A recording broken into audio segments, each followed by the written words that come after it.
2012 continues here at ABC2. We're joined now by Chris Garner, a candidate for U.S. Senate. Good morning, sir. Well, thanks for inviting me. I'm happy to be here. If you'd like to make a few opening remarks, the floor is yours. Yes. Well, first of all, my name is Chris Garner, and I'm running for the United States Senate.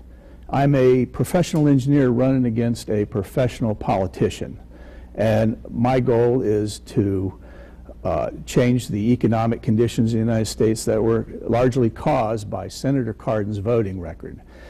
His voting record revolves around three issues that have affected America today and have damaged the economy. The first issue is he voted for NAFTA. NAFTA basically created the death of American manufacturing and the death of the middle class in America today. He voted for the changes to the Community Reinvestment Act, which caused predatory lending and loss of middle class, the bubble that we see, the real estate bubble, and the third thing that he voted for was the right of illegals to stay in this country. And that caused fewer jobs in the United States and a lower in the wages and an increased tax burden on all U.S. citizens. The major part of my plan is to reverse these three votes that Ben Cardin has continually been involved with casting. He cast 5 of the 6 changes for the Community Reinvestment Act, which eventually bankrupted this country.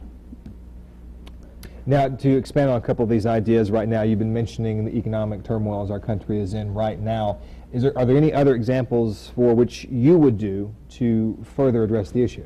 Well, I'm for the reindustrialization of the United States and the reversal, by the way, of all 3 of the previous things that Ben Cardin voted for. The most important thing that I would be looking for, though, is the reindustrialization of the United States. I have as a mascot a cartoon character called Bob the Minivan, and Bob is actually my vehicle, and he was one of the last minivans built in the United States. Bob has 214,000 miles on him today and was built in St. Louis. And once again, his car, this type of a vehicle is no longer made here. Made in Canada now. Made in Canada, yes. And quite frankly, it was due to NAFTA. All right, one of the issues that we're dealing with now in the country are gas prices. Here in Maryland, we're up over $4 a gallon at many of the pumps around the area. What would you do to address that?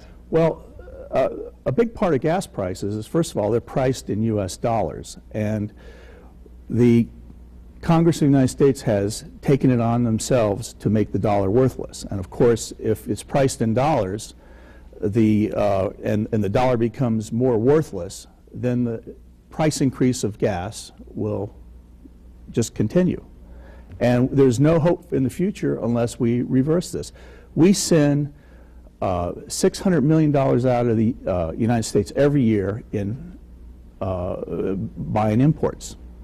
And there's a glut of dollars around the world, and dollar is worthless now. And that would be one major item that we would have to do, is stabilize the dollar. One of the areas we're talking about with the rising oil prices, a lot of it being blamed in what's going on in the Middle East, specifically Iran. On an international standpoint, or from a front there, what would you do to address Iran? Well, I truly believe the problem with Iran right now has to do with the way that Netanyahu was treated by the American president at the White House. For his first number of visits, he was treated as an outsider. And what's happened, that has encouraged Iran to make enormous propaganda strides in essentially what that has done is brought about this particular crisis that we're undergoing now. Netanyahu's recent visit was sort of a makeup visit by the president so that he could curry favor with the Jewish community.